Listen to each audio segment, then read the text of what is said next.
Kamu terbangun di tengah malam karena ada telepon. Kamu tahu jam berapa ini? Kamu bertanya sambil mengantuk. Tapi kemudian kamu langsung terduduk. Bawa barang-barangmu lalu keluar, mereka akan menjemputmu 10 menit lagi, ucap seorang pria di telepon. Kamu keluar dari rumah dan melihat helikopter kecil mendarat di halamanmu. Kamu naik dan bertemu ilmuwan di sana. Dia ahli arkeologi dan paleontologi. Saat helikopter terbang, dia bilang telah terjadi hal buruk di salah satu kepulauan di Amerika Selatan, dan kamu akan terbang ke sana sekarang. Seluruh operasi ini rahasia, jadi kamu diminta menyerahkan ponselmu. Helikopter itu terbang menjauhi kota malam dan mendarat di bandara. Dari sana, kamu pindah ke pesawat dan terbang ke pesisir Amerika Selatan. Kamu mendarat di pulau kecil, dan seorang pemandu mengantarmu ke jeep yang menunggu di dekat sana. Selama beberapa jam, kamu dan ilmuwan lain berkendara melewati hutan lebat. Jalan berakhir, dan kamu melanjutkan perjalanan di sepanjang jalur sempit. Kamu melihat semakin jauh kamu pergi, semakin hening suasana. Burung tidak bernyanyi, bahkan daun di pepohonan tidak berdesir. Hutan itu berakhir dan kamu berada di pantai. Ada banyak tenda dengan peralatan saintifik, orang-orang, dan mobil. Beberapa orang yang memakai jas hitam mengantarmu ke beberapa pohon tumbang. Kamu berada di tengah parit besar yang mengarah ke laut. Parit itu berawal di hutan, tepat di pohon tumbang.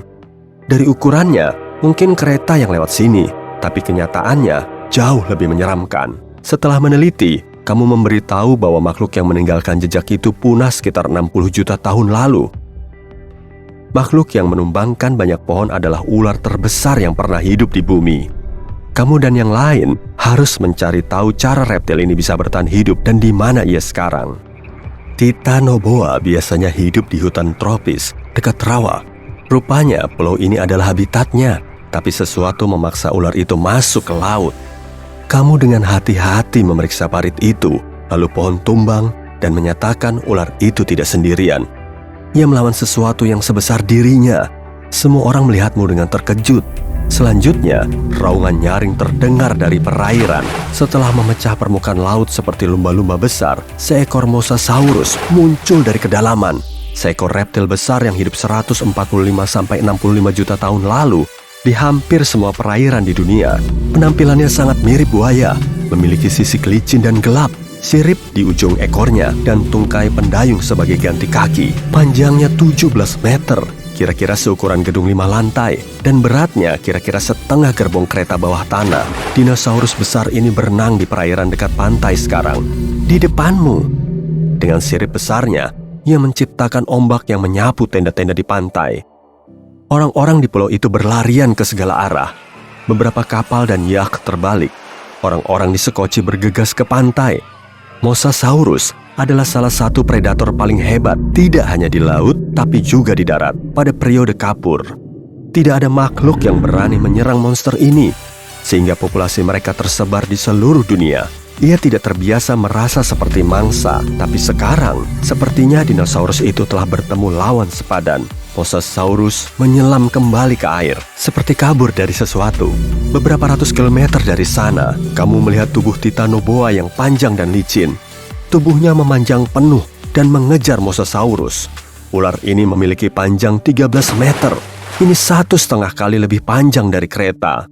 Ular terbesar di planet ini berhadapan dengan dinosaurus bawah laut terseram, dan kamu menjadi saksinya. Titanoboa membalut predator itu dengan tubuhnya dan menyeretnya ke pantai. Dengan tungkai dan siripnya yang beradaptasi pada laut, dino besar itu akan dirugikan di darat. Tapi ia memiliki paru-paru, bukan insang. Ia butuh udara untuk bernapas. Jadi, pertarungan berlanjut.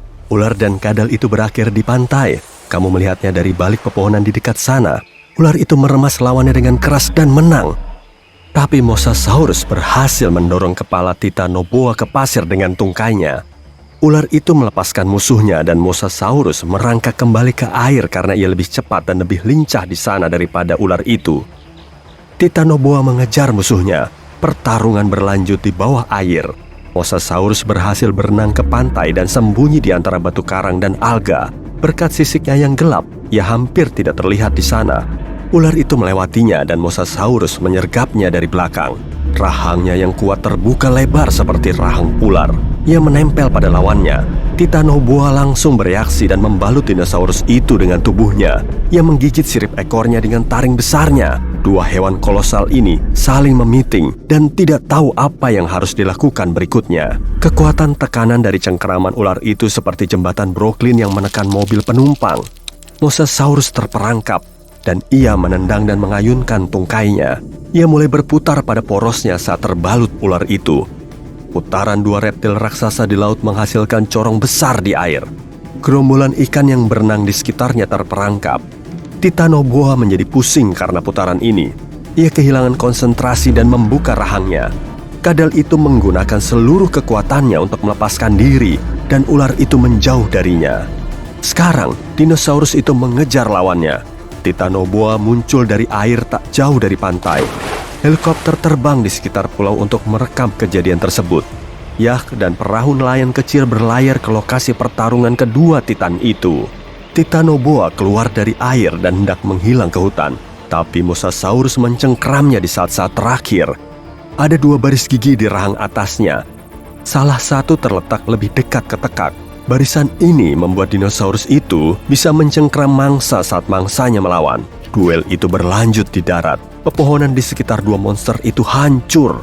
Titanoboa membalut musuh dengan tubuhnya, membuka mulut besarnya, mencengkeram ekor dinosaurus, dan mulai perlahan menelannya. Mosasaurus menyadari strategi ular besar itu dan mulai meronta-ronta. Ular itu menghalangi gerakannya. Jadi dino itu masuk ke pantai berpasir. Tak lama kemudian, lubang besar muncul di bawah monster itu.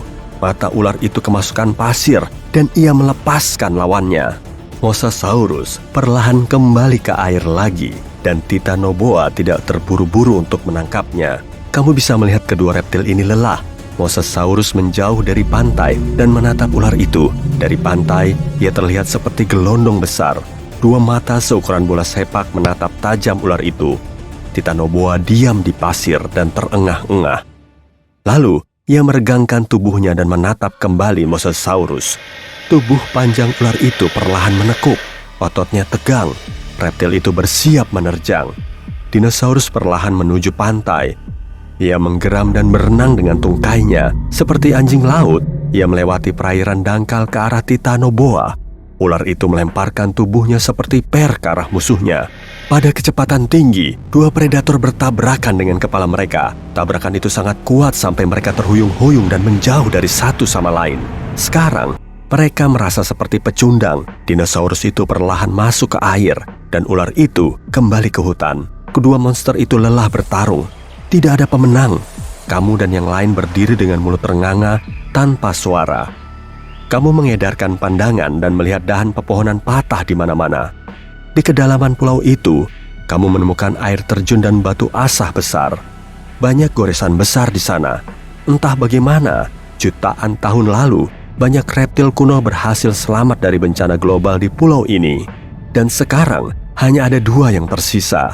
Kamu menyimpulkan bahwa Mosasaurus dan Titanoboa sudah bertarung bertahun-tahun. Sesaat lagi, kedua reptil ini akan mendapat kekuatan mereka kembali dan melanjutkan pertarungan abadi mereka. Kamu memutuskan untuk meninggalkan pulau sebelum itu terjadi.